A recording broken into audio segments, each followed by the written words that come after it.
My name is Usha. Good afternoon. My name is Usha. I'm an enterprise executive, human resource manager.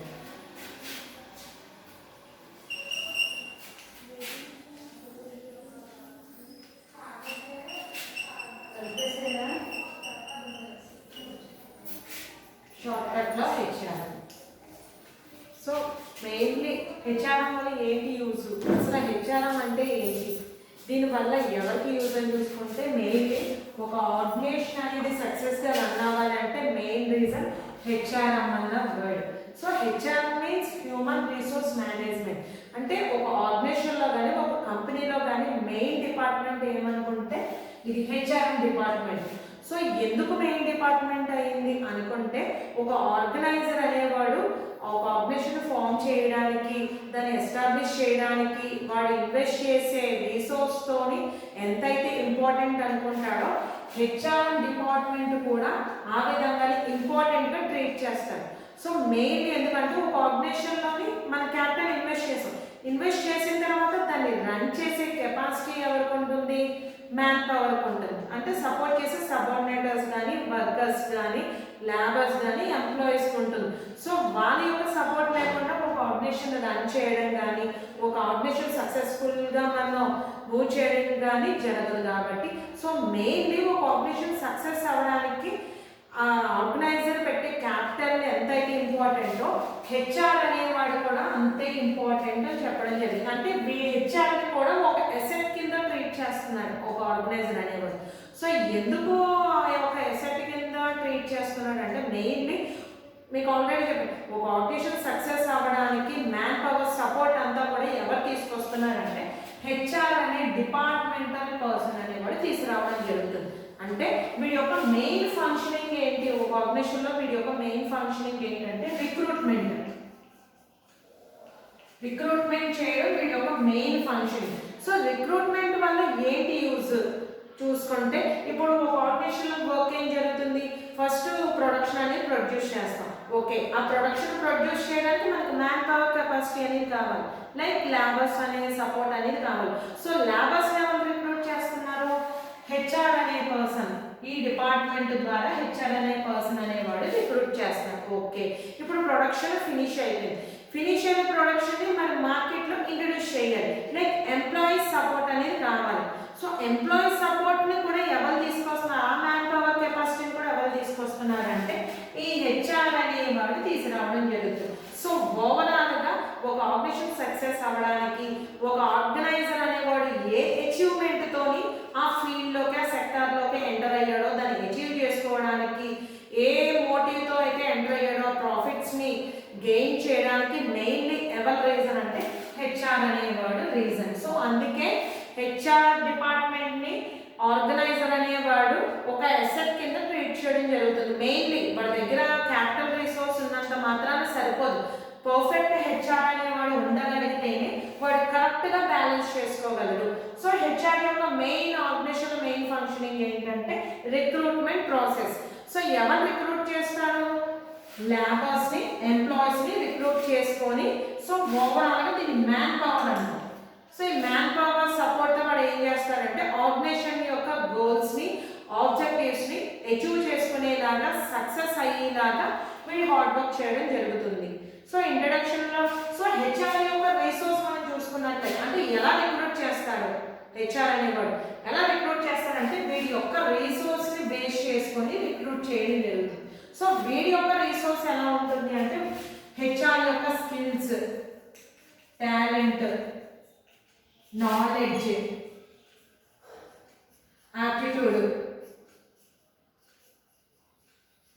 Etcetera. So ఇవన్నీ వీడి యొక్క resource అన్నింటిని base చేసుకొని వాడి యొక్క ఫంక్షనింగ్ అనేది చేయడం జరుగుతుంది. సో ఆర్గనైజేషన్ వాడి యొక్క ఫంక్షనింగ్ ఏంటంటే రిక్రూట్మెంట్.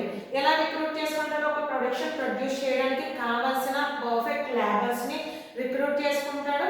ఆ ప్రొడక్షన్ ప్రొడ్యూసింగ్ ఫినిష్ అయిన తర్వాత దాన్ని మార్కెట్లో ఎలా ఇంట్రడ్యూస్ చేసి సక్సెస్ఫుల్గా ప్రొడక్షన్ అంతా సేల్ అయ్యేలాగా ఉండే విధంగా మంచి ఎంప్లాయీస్ని వాడు రిక్రూట్ చేసుకుంటాడు.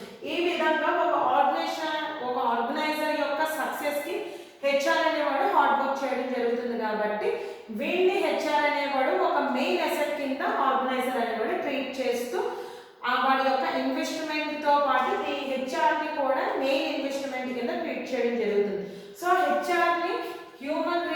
ని న్యాచురల్ రిసోర్స్ కింద ట్రీట్ చేయడం జరుగుతుంది. అంటే న్యాచురల్గా మనకు వచ్చే స్కిల్స్ కానీ మనకు ఉన్న టాలెంట్ నాలెడ్జ్ కానీ లేదా మన యాక్చువల్ అన్నీ కూడా న్యాచురల్గానే వస్తాయి. సో న్యాచురల్గా ఉన్నదాన్ని మనం ఏం చేస్తామంటే ప్రెసెంట్ సిచ్యువేషన్స్ని బేస్ చేసుకుంటూ మన దగ్గర ఉన్న ఇన్నర్ స్కిల్స్ని ఇన్నర్ యొక్క టాలెంట్ అన్నీ కూడా మనం ఏం చేస్తామంటే డెవలప్ చేసుకుంటాం. అంటే ప్రెసెంట్ సిచ్యువేషన్ మనం ఉన్న సిచ్యువేషన్లో మనం ఉన్న పొజిషన్ బట్టి మనం ఏం చేసుకుంటూ ఉంటామంటే డే బై డే ఇంప్రూవ్ చేసుకుంటూ వస్తూ ఏం చేస్తామంటే మన యొక్క స్టాండర్డ్స్ని పెంచుకుంటూ వస్తాం. సో స్టాండర్డ్స్ని పెంచుకోవడానికి మనకు కావాల్సింది ఏంటి, మెయిన్ ఒక మంచి ఆపర్చునిటీ. సో ఆ బెస్ట్ ఆపర్చునిటీ ఎవరు ఇస్తున్నారు, ఒక ఆర్గనైజేషన్ అనేది ఇస్తుంది. సో ఆర్గనైజేషన్కి మెయిన్లీ ఇక్కడ ఆర్గనైజర్ పెట్టే క్యాపిటల్ రిసోర్స్తో పాటు హెచ్ఆర్ అనేవాడు కూడా మెయిన్ రిసోర్స్ అయిపోయాడు. సో ఇది ఇంట్రడక్షన్ చూస్తున్నాం. సో హెచ్ఆర్ నెక్స్ట్ వచ్చేసరికి అకార్డింగ్ టు ఫ్లిప్పో ప్రకారం, అకార్డింగ్ టు ఫ్లిప్పో ప్రకారం ఏం చెప్తున్నాడు అంటే మెయిన్లీ ఒక ఆర్గనైజేషన్ సంబంధించి ఎలా రన్ అవుతుంది అంటే మెయిన్లీ ఆర్గనైజేషన్ యొక్క ఫంక్షన్స్ అంటే మనం ఏం చెప్పుకుంటాం, planning, organising, directing, staffing, coordinating, controlling, ఇవన్నీ చెప్పుకుంటాం. సో మెయిన్లీ ఈ ఫంక్షనల్స్ ని బేస్ చేసుకుంటూ ఆర్గనైజేషన్ అనేది మూవ్ అవ్వడం జరుగుతుంది. సో ఈ ఫంక్షన్స్ అనేది మెయిన్ ఎలా అయిందని చూసుకుంటే ప్లానింగ్. సో ఎప్పుడైనా సరే మన వర్క్ అనేది మన పర్ఫెక్ట్ గా మూవ్ చేయాలి అన్నా బిగినింగ్ టు ఎండింగ్ వరకు ఎటువంటి బ్రేకప్స్ లేకుండా పర్ఫెక్ట్ గా రన్ చేయాలన్నా ఫస్ట్ ఆఫ్ ఆల్ మనం ఏం చేయాలంటే ఒక ప్లానింగ్ అనేది పర్ఫెక్ట్ గా. సో అందుకే అన్నారు సింపుల్ గా థింకింగ్ బిఫోర్ డూయింగ్ అని చెప్పారు. అంటే మనం ఏదైనా వర్క్స్ అనేది స్టార్ట్ చేసే ముందు మనం ఏం చేయాలి అంటే ఫస్ట్ ఆఫ్ ఆల్ అది ఎలాగ మన వర్క్ అనేది ఎప్పుడు చేయాలి, ఎలా చేయాలి, how to do, what to do, when to do, why to do, way to do, అంటే ఇవన్నీ మనం ఎప్పుడు చేయాలి, ఎలా చేయాలి, ఎక్కడ చేయాలి, ఎవరితో చేయాలి, ఎందుకు చేయాలి, ఎక్కడెక్కడ మనం చేయాలి, ఇవన్నీ కూడా మనం ఒక ప్రాపర్ ప్లానింగ్ అనేది మనం పర్ఫెక్ట్గా డిజైన్ చేసుకోగలిగితే అప్పుడు ఆటోమేటిక్గా వర్క్ అనేది బిగినింగ్ టు ఎండింగ్ వరకు కూడా ఎటువంటి బ్రేకప్స్ లేకుండా ఇంబ్యాలెన్సింగ్ లేకుండా పర్ఫెక్ట్గా రన్ అవ్వడం జరుగుతుంది. ఓకే, ప్లానింగ్ వేసుకున్న తర్వాత మనం ఏం చేయాలంటే పర్ఫెక్ట్గా దాన్ని ఇంప్లిమెంట్ చేయాలి, అంటే కరెక్ట్ వేలో ఆర్గనైజ్ చేయాలి. సో ప్లానింగ్ ఆఫ్టర్ ఆర్గనైజింగ్ అనేది స్టార్ట్ అవుతుందండి. సో ఎప్పుడైతే ఇంప్లిమెంటేషన్ అనేది పర్ఫెక్ట్గా రన్ అవుతుందో ఆటోమేటిక్గా మన వర్క్ అనేది మూవ్ అవుతుంది. ఓకే, వర్క్ అనేది మూవ్ అవుతుంది అంటే మనం ఆర్గనైజ్ చేసినంత మాత్రమే సరిపోదు, డైరెక్షన్స్ అనేది మనం ఇవ్వాలి. పర్ఫెక్ట్గా డైరెక్షన్స్ అంటే మనం ఏంటి వర్క్ అనేది హెవీగా ఉన్నప్పుడు మనం ఏం చేస్తాం, సింపుల్గా ఆ వర్క్ డివిజన్ చేసుకుంటాం. సో డివిజన్ చేసుకున్న తర్వాత వర్క్ అనేది డివిజన్ చేసి అలౌట్ చేసినంత మాత్రాన వర్క్ అనేది పర్ఫెక్ట్గా ఫినిష్ అవ్వాలి. సో మనం ఏం చేయాలంటే ఎప్పటికప్పుడు డైరెక్షన్స్ అనేది మనం పాస్ చేయాలి. సో ఈ టీంకి ఈ వర్క్ అనేది అలౌట్ చేసాం, సో ఈ వేలో వెళ్ళాలి, మీరు డే టు డే డేటా అనేది మీరు సబ్మిట్ చేయాలి. అంటే మనకు ఒక ఐడియా అంటూ వస్తుంది, అంటే వర్క్ అనేది ఎలా జరుగుతుంది, ఎలాగ రన్ అవుతుంది, ఏమన్నా సరే అప్ అండ్ డౌన్స్ ఉన్నాయా మనం కరెక్ట్ చేసుకోవడానికి ఇది యూస్ఫుల్గా ఉంటుంది. ఓకే, ఇవన్నీ మనకి సపోర్ట్ చేయాలంటే మెయిన్లీ మనకి ఎవరు కావాలండి, మ్యాన్ పవర్ సపోర్టింగ్ అనేది కావాలి, అంటే స్టాఫింగ్ కావాలి. ఓకే, స్టాఫింగ్ని మనం ఆల్రెడీ మనం రిక్రూట్ చేసుకుంటాం. సో రిక్రూట్ చేసుకున్న స్టాఫింగ్ని మనం ఏం చేస్తాము, డైరెక్షన్స్ పాస్ చేసినప్పుడు కరెక్ట్గా ఈ వర్క్కి ఈ స్టాఫ్ కావాలి, ఇంతమంది కావాలి, ఇంతమందితో అయితే ఫినిష్ అవుతుంది, వీళ్ళని కరెక్ట్గా కోఆర్డినేట్ చేయడానికి ఒక పర్సన్ మనం అపాయింట్ చేస్తాం. ఇవన్నీ ఏంటి ఒక మోటివేట్ చేస్తున్నాం, అంటే వర్క్ని మనం డివిజన్ చేసుకున్న వర్క్ సంబంధించిన మెంబర్స్ని అలాట్ చేసి వాళ్ళ టీంకి ఒక లీడర్ని కూడా మనం టీం లీడర్ కింద అపాయింట్ చేసుకొని ఆ పర్సన్ని హెడ్ కింద మనం ట్రీట్ చేస్తూ సో వర్క్ అనేది అలాట్ చేసి ఆ టీం లీడరే మొత్తం అంతా కూడా కరెక్ట్గా వర్క్ అనేది జరుగుతుందా లేదని చెక్ చేసుకొని అప్పుడు ఫైనల్ డేటాని హెచ్ఆర్కి సబ్మిట్ చేయడం జరుగుతుంది. ఇవన్నీ కూడా ఎలా జరుగుతుంది, ఎప్పుడైతే మనం ప్రాపర్గా కోఆర్డినేట్ చేసుకుంటూ ఆ సబార్డినేటర్స్ని మనం ఎప్పుడైతే మోటివేషన్ చేస్తున్నామో ఆటోమేటిక్గా మన వర్క్ అనేది పర్ఫెక్ట్గా ఒక వేలో మూవ్ అవ్వడానికి ఛాన్సెస్ ఉంది. ఓకే, ఇవన్నీ జరగాలంటే ఎప్పటికప్పుడు మనం ఏం చేయాలి, కంట్రోల్ చేసుకుంటూ ఉండాలి. మినిమం కమాండ్స్ అంటూ ఇవ్వాలి. అంటే మనం వర్క్ అలాట్ చేసేసాము, ఓకే మన పని అయిపోయింది, వాళ్ళ వర్క్ ఫినిష్ అయినంటే మనకు సబ్మిట్ చేస్తారు అంటే కుదరదండి. ఎప్పుడు కూడా ఏం చేయాలి అంటే మన యొక్క ఆర్గనైజేషన్ని అచీవ్ చేసుకోవడానికి మన ఆర్గనైజేషన్ ఇది మన వర్క్ అని ఎప్పుడైతే మనం హార్డ్ వర్క్ చేసామో ఆటోమేటిక్గా మనం ఏం చేస్తామంటే మన ఫోకస్ ఎప్పుడు కూడా వర్క్ మీద వెళ్తుంది. ఎప్పుడు కూడా అలా కాకుండా ఓకే మనకు వర్క్ ఇచ్చారు, ఆ రోజు నేను వర్క్ అని ఫినిష్ చేశానా లేదా, డేటాని సబ్మిట్ చేశానా లేదా అని ఎప్పుడైతే మన ఆలోచన అనేది ఉందో ఆటోమేటిక్గా వర్క్ అనేది పర్ఫెక్ట్గా మూవ్ అవ్వదు. అలాగే ఆపోజిట్ ఉన్న కాంపిటీటర్స్ని కూడా బీట్ చేసే కెపాసిటీ మన దగ్గర ఉండదు. సో మెయిన్లీ ఆర్గనైజేషన్ ఎప్పుడు కూడా కాంపిటీషన్తో ఉంటుందండి ఎప్పుడు కూడా. అంటే మనం అనుకున్న దాన్ని రీచ్ అవ్వాలి అన్నా లేదా మనం ఏ అచీవ్మెంట్తో ఫీల్డ్లోకి ఎంటర్ అయ్యాము, ఏ గోల్తో ఎంటర్ అయ్యాము, ఇవన్నీ మనం సక్సెస్ చేసుకోవాలి అంటే ఆటోమేటిక్గా మన ఆపోజిట్ ఉన్న ఆర్గనైజేషన్కి మన ఆపోజిట్ ఉన్న కాంపిటీటర్స్ని ఎప్పుడు బీట్ చేసే కెపాసిటీ ఉంటుందో ఆటోమేటిక్గా మన ఆర్గనైజేషన్ అనేది సక్సెస్ అవుతుంది. సో ఆర్గనైజేషన్ అనేది సక్సెస్ చేసుకోవాలంటే ఎప్పుడూ కూడా ప్లానింగ్ ఎంతైతే ఇంపార్టెంటో కంట్రోలింగ్ కూడా అంతే ఇంపార్టెంట్. అంటే ఎప్పుడు కూడా మనం ఏం చేసుకోవాలంటే మన డేటా అంతా కూడా కలెక్ట్ చేసుకొని ఇవన్నీ కూడా చెక్ చేసుకుంటూ ఉండాలి. సో చెక్ చేసుకోవడం వల్ల ఏం జరుగుతుందంటే మిస్టేక్స్ అనేది మనం ఫైండ్ అవుట్ చేయడానికి ఛాన్సెస్ ఉంటుంది. ఓకే మిస్టేక్స్ లేకపోతే well and good. In case mistakes ఉండి ఆ వర్క్ని అలాగే మూవ్ చేస్తున్నామంటే ఏమవుతుందంటే మనం అనుకున్న దానికి రీచ్ అవ్వలేదు. సో అందుకే ప్లానింగ్ ఎంతైతే ఇంపార్టెంటో కంట్రోలింగ్ కూడా అంతే ఇంపార్టెంట్ అని చెప్తారు. సో దీనితో పాటు హెచ్ఆర్కి ఏమైనా ఉండాలి అంటే ఫంక్షనింగ్, ప్రొక్యూర్మెంట్ అని చెప్తున్నారు. సో ప్రొక్యూర్మెంట్ తర్వాత after development and next one integration and last one maintenance. అంటే ఒక హెచ్ఆర్కి ఈ 5 ఫంక్షన్స్తో పాటు ఆర్గనైజేషన్ యొక్క ఫంక్షన్స్తో పాటు ఈ ఫంక్షనింగ్ కూడా వాడు లీడ్ చేయడం జరుగుతుందండి. అంటే ప్రొక్యూర్మెంట్ వాడి యొక్క డ్యూటీ అది. ప్రొక్యూర్మెంట్ మీన్స్ అలాట్ చేసుకోవడం అని, అంటే రిక్రూట్ చేసుకోవడం అని, మన ఆర్గనైజేషన్కి కావాల్సిన కెపాసిటీ మ్యాన్ పవర్ని రిక్రూట్ చేసుకోవడం అని ప్రొక్యూర్మెంట్ అంటారు. సో ప్రొక్యూర్మెంట్ చేసిన తర్వాత వాటిని ఏం చేయాలంటే డెవలప్ చేయాలి. ఎలా డెవలప్ చేయాలి? ఫర్ ఎగ్జాంపుల్ 100 మెంబర్స్ని మనం రిక్రూట్ చేసుకున్నాం ఈ ఇయర్లో. సో 100 మెంబర్స్ని రిక్రూట్ చేసుకున్న తర్వాత వాడు డివిజన్ చేసుకుంటాడు. వాడు అంటే 100 మెంబర్స్ దేనికి ఒక 50% ఒక ప్రొడక్షన్ సంబంధించిందా, రిమైనింగ్ 50% ఆఫీస్ వర్క్కి సంబంధించింది. సో ఇలా డివిజన్ చేసుకున్నాడు. సో డివిజన్ చేసుకున్న తర్వాత ఈ 50 మెంబర్స్ని వాడు ఏం చేసుకోవాలి, వాడి స్కిల్స్తోని వాడి టాలెంట్తోని డివిజన్ చేసుకుంటాడు. అంటే 5 టీమ్స్ కింద, ఈచ్ టీమ్కి 10 మెంబర్స్ కింద 5 టీమ్స్ కింద డివిజన్ చేసుకుంటాడు. సో 5 టీమ్స్ కింద ఎందుకు డివిజన్ చేసుకున్నాడు అంటే ఒకేసారి ఇంత వర్క్ ఇచ్చేసి ఒకేసారి చేసేటంటే గజిబిజి గందరగోళం అయిపోయింది. ఎప్పుడు అలాగే చేయరండి. ఎప్పుడైనా హెచ్ఆర్ అనేవాడు డిఫరెంట్గా ఆలోచిస్తాడు. అంటే మన దగ్గర ఎంత వర్క్ ఉంది, ఈ వర్క్ని ఎంతమందితో ఫినిష్ చేయగలం, రిమైనింగ్ మెంబర్స్ని రిమైనింగ్ వర్క్లో మనం అలాట్ చేయాలి. సో ఆ విధంగా వాడు ఏం చేస్తాడంటే ఉన్న మెంబర్స్ని వాడు డివిజన్ చేసుకున్న మెంబర్స్కి కొంత వర్క్ అనేది అలాట్ చేయడం జరుగుతుంది.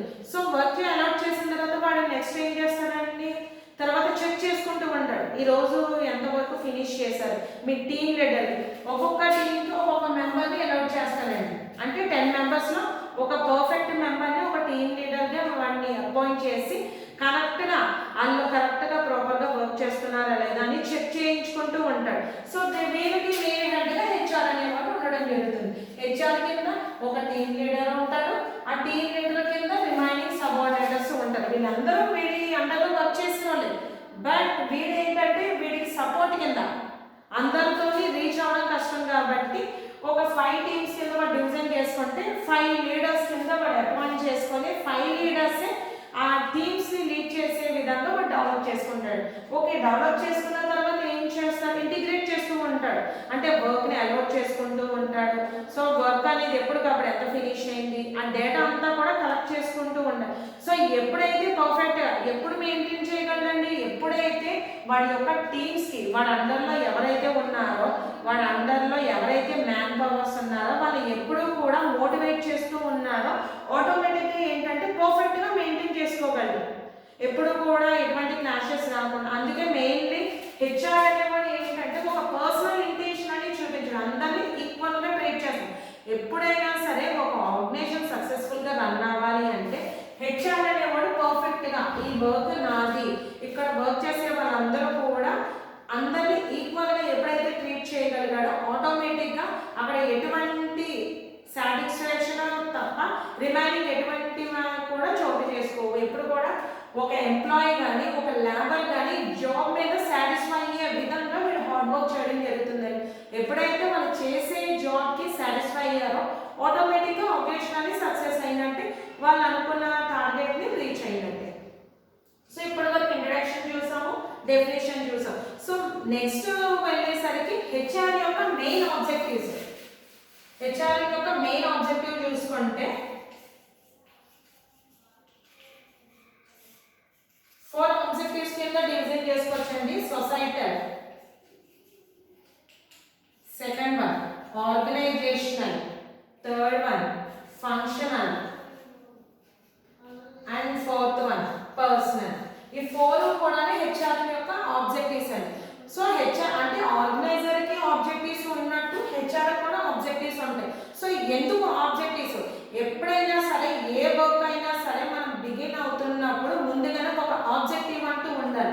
సో ఆబ్జెక్టివ్ అన్న పార్ట్ అనేది ఉండగలిగితేనే మన టార్గెట్ ఏంటి, మన అసలు ఏ ఉద్దేశంతో ఆ ఫీల్డ్లోకి ఎంటర్ అవుతున్నాం అన్న ఉద్దేశం ఉంటుందని. ఎప్పుడు కూడా మనకి ఆబ్జెక్టివ్ పార్ట్ అనేది లేకపోతే ఒక ఏ ఉద్దేశం అనేది మనం ఎందుకు చేస్తున్నాం అన్న ఉద్దేశం మనకి తెలియకుండా చేస్తే అది నిష్ప్రయోజనం అయిపోతుంది, నో యూజ్ వర్క్. సో అందుకే ఖచ్చితంగా ఎవరైనా సరే ఏ వర్క్లో అయినా సరే ఎంటర్ అవుతున్నప్పుడు ఖచ్చితంగా ఎవరికైనా సరే ఒక ఆబ్జెక్టివ్ పార్ట్ అనేది ఉంటుందండి. ఆ ఆబ్జెక్టివ్ని ఎలా రీచ్ అవ్వాలి, అది ఏ ఉద్దేశంతో మనం ఎంటర్ అవుతున్నాము, దాన్ని మనం ఎలా సక్సెస్ చేసుకోవాలి, ఆ సక్సెస్ చేసుకోవడానికి మనం ఎలాంటి ట్రిక్స్ ఎలాంటి టిప్స్ యూజ్ చేయాలి. సో ఇవన్నీ చూసుకున్నట్లయితే ఆబ్జెక్టివ్స్ వచ్చేసరికి హెచ్ఆర్ఎం ఆబ్జెక్టివ్స్ 4 పార్ట్స్ ఉన్నాయండి. Societal objectives, organisational objectives, functional objectives and last one personal objectives. So societal objectives వచ్చేసరికి ఇప్పుడు మ్యాన్ పవర్ అందరినీ కూడా ఎక్కడి నుంచి తెచ్చుకుంటున్నారండి, సొసైటీ నుంచి తెచ్చుకుంటున్నారు. సో సొసైటీ నుంచి తెచ్చుకున్నప్పుడు అందరూ కూడా డిఫరెంట్ ప్లేసెస్ నుంచి డిఫరెంట్ ఏరియాస్ నుంచి డిఫరెంట్ పర్సన్స్ అనేవాళ్ళు వస్తూ ఉంటారు.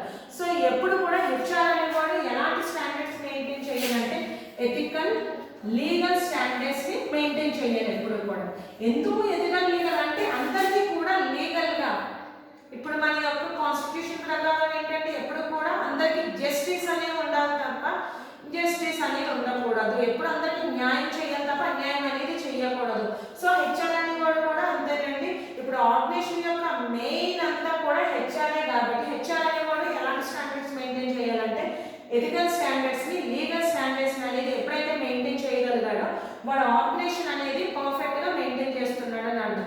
అలా కాకుండా వాడు ఎథిక్స్ అనేది ఫాలో అవ్వకుండా మినిమం వాల్యూస్ అనేది వాడు మెయింటైన్ చేయకపోతే అవన్నీ కూడా ఏమవుతుందంటే వర్క్ చేసే మ్యాన్ పవర్ అంటే వర్క్ చేసే లేబర్స్ కానీ వర్క్ చేసే ఎంప్లాయీస్ కానీ వాళ్ళు చేసే జాబ్ మీద సాటిస్ఫాక్షన్ అనేది ఉండదు. అంటే ఎప్పుడైతే వాళ్ళ పని చేసే దాని మీద ఒక సాటిస్ఫాక్షన్ అనేది తీసుకొచ్చామో వాళ్ళకి ఇచ్చిన వర్క్ కన్నా ఎక్కువగా హార్డ్ వర్క్ చేయడానికి అవకాశం ఉంటుందని. సో హార్డ్ వర్క్ చేయాలా వద్దా, వాళ్ళు జాబ్ పరంగా సాటిస్ఫై అవుతున్నారా లేదా అన్నది ఎవరి మీద ఎక్కువగా డిపెండ్ అయి ఉంటుందని హెచ్ఆర్ మీద డిపెండ్ అయి ఉంటుంది. సో ఖచ్చితంగా వాడి యొక్క మెయిన్ ఆబ్జెక్టివ్ ఏంటంటే నేను ఎథిక్స్ ఫాలో అవ్వాలి, మినిమం వాల్యూస్ ఫాలో అవ్వాలి, లీగల్ స్టాండర్డ్స్ ఫాలో అవ్వాలి అనేది మెయిన్ ఆబ్జెక్టివ్ గా పెట్టుకుంటాడండి. సో ఎప్పుడైతే వాడు అలాంటి స్టాండర్డ్స్ ఫాలో అయ్యాడో ఆటోమేటిక్గా వాడు సక్సెస్ అయినట్టే. సో ఆటోమేటిక్గా వాడి అండర్లో వర్క్ చేసే సబార్డినేటర్స్ అందరినీ కూడా ఫుల్గా సాటిస్ఫై చేసినట్టు. అండ్ నెక్స్ట్ ఆర్గనైజేషన్ యొక్క ఆబ్జెక్టివ్స్ చూసుకున్నట్లయితే వాడు అసలు ఏ అచీవ్మెంట్తో ఎంటర్ అయ్యాడు అంటే మెయిన్లీ వాడు ఏమనుకోవాలంటే హెచ్ఆర్ అనేవాడు ఇది నా ఆర్గనైజేషన్, సో ఇది నా వర్క్, ఇది నా కంపెనీ, ఇది నాది, నా సొంతం అయితే నేను ఎలాగా సక్సెస్ఫుల్గా రన్ చేస్తాను. సో మెయిన్ అలాంటి ఆబ్జెక్టివ్ పార్ట్తోనే ఎంటర్ అవుతాడండి. ఆర్గనైజేషన్ అంటే ఆర్గనైజర్ వీడి ఒక వర్క్ అనేది అలాట్ చేశారు, వీడు one of the man power, one of the వర్కరే. బట్ ఆర్గనైజేషన్ యొక్క మెయిన్ అంతా కూడా మెయిన్ సక్సెస్ అంతా కూడా వీడికి ఇవ్వడం జరుగుతుంది కాబట్టి వీడు మెయిన్ పార్ట్ కాబట్టి వాడు ఏం చేస్తాడంటే ఆర్గనైజేషన్ సక్సెస్ చేయడమే వీడి యొక్క మెయిన్ ఆబ్జెక్టివ్. ఆర్గనైజేషన్ ఎలా సక్సెస్ చేయాలి, నేను ఎలాంటి మ్యాన్ పవర్ సపోర్ట్ తీసుకోవడం ద్వారా ఆర్గనైజేషన్ అనేది సక్సెస్ అవుతుంది, వాళ్ళతోని నేను ఎలాగ వర్క్ చేయడం ద్వారా నేను ఆపోజిట్ యొక్క కాంపిటీటర్స్ ని బీట్ చేయగలను. సో బీట్ చేయాలంటే నేను ఎంతవరకు ఇంప్రూవ్ అవ్వాలి, నా టీం ఎంతవరకు ఇంప్రూవ్ చేసుకోవాలి, ఇవన్నీ కూడా సక్సెస్ అయ్యేలాగా చూసుకుంటాడు. సో ఆటోమేటిక్ ఎప్పుడైతే ఇదంతా సక్సెస్ అయిందో ఆటోమేటిక్ గా ఆర్గనైజేషన్ కూడా సక్సెస్ అయినట్టే, వాడు అనుకున్న టార్గెట్ ని రీచ్ అయినట్టే. అండ్ నెక్స్ట్ థర్డ్ వన్ వచ్చేసరికి ఫంక్షనల్ ఆబ్జెక్టివ్స్. సో మెయిన్ వాడి యొక్క మెయిన్ ఫంక్షనింగ్ ఏంటంటే అంటే రిక్రూట్మెంట్. వాడి యొక్క మెయిన్ డ్యూటీ, హెచ్ఆర్ యొక్క మెయిన్ డ్యూటీ చూసుకున్నట్లయితే వాడికి రిక్రూట్మెంట్. సో రిక్రూట్మెంట్ వచ్చేసరికి కూడా వాళ్ళు ఎలాంటి స్టాండర్డ్స్ ఫాలో అవ్వాలంటే ఎథిక్స్, లీగల్ అంటే టాలెంట్ ఉన్న పర్సన్స్.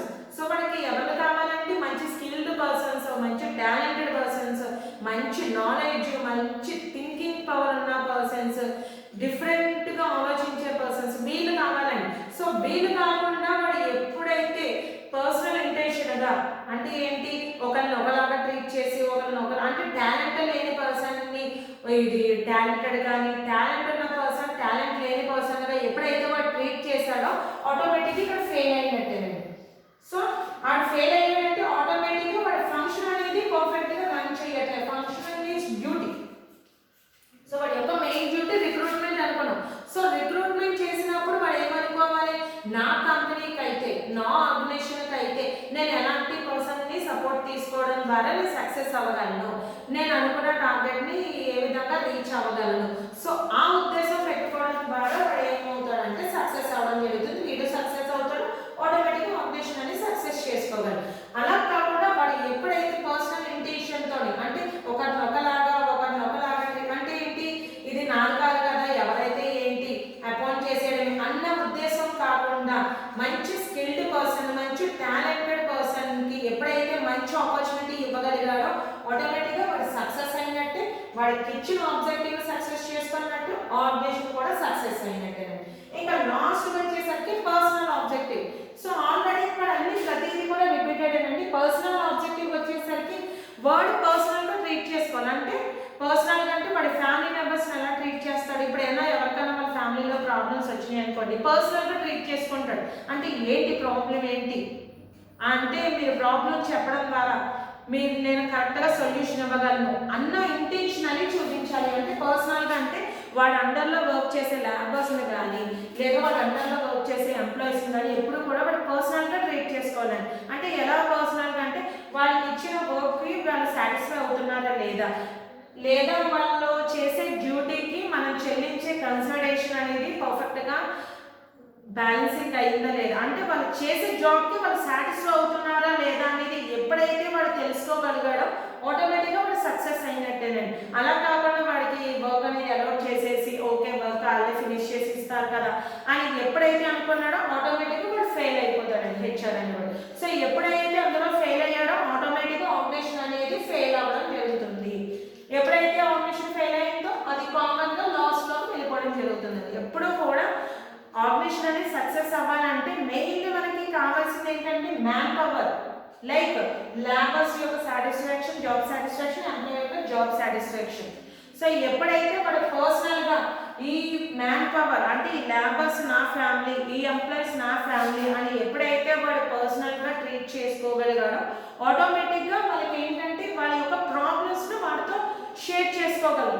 సో ఎప్పుడైతే వాళ్ళ యొక్క ప్రాబ్లమ్స్ షేర్ చేసుకోగలిగారో ఆటోమేటిక్గా అక్కడ కరెక్ట్ సొల్యూషన్ అనేది వస్తుంది, వాళ్ళు జాబ్ చేసే దాని మీద కూడా సాటిస్ఫాక్షన్ రావడం జరుగుతుందండి. సో అందుకే చెప్తున్నాడు ఎప్పుడూ కూడా హెచ్ఆర్ఎం అనేవాడు ఏ అచీవ్మెంట్ ఎంటర్ అయినప్పటికీ వాడి మెయిన్ టార్గెట్ ఏంటంటే ఆర్గనైజేషన్ యొక్క సక్సెస్ఫుల్గా ఏ విధంగా రన్ చేయాలి.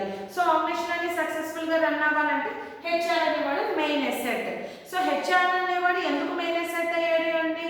సో మెయిన్లీ ఇక్కడ ఆర్గనైజేషన్ అనేది రన్ అవ్వాలంటే మనకు కావాల్సింది లేబర్స్ కావాలి, ఎంప్లాయీస్ కావాలి. సో అందుకే మెయిన్ పార్ట్ అయిపోయాయి. వీడి యొక్క మెయిన్ ఫంక్షనింగ్ ఏంటంటే రిక్రూట్మెంట్, కావాల్సిన లేబర్స్ని కావాల్సిన ఎంప్లాయీస్ని అపాయింట్ చేసుకోవడం వీడి యొక్క మెయిన్ డ్యూటీ.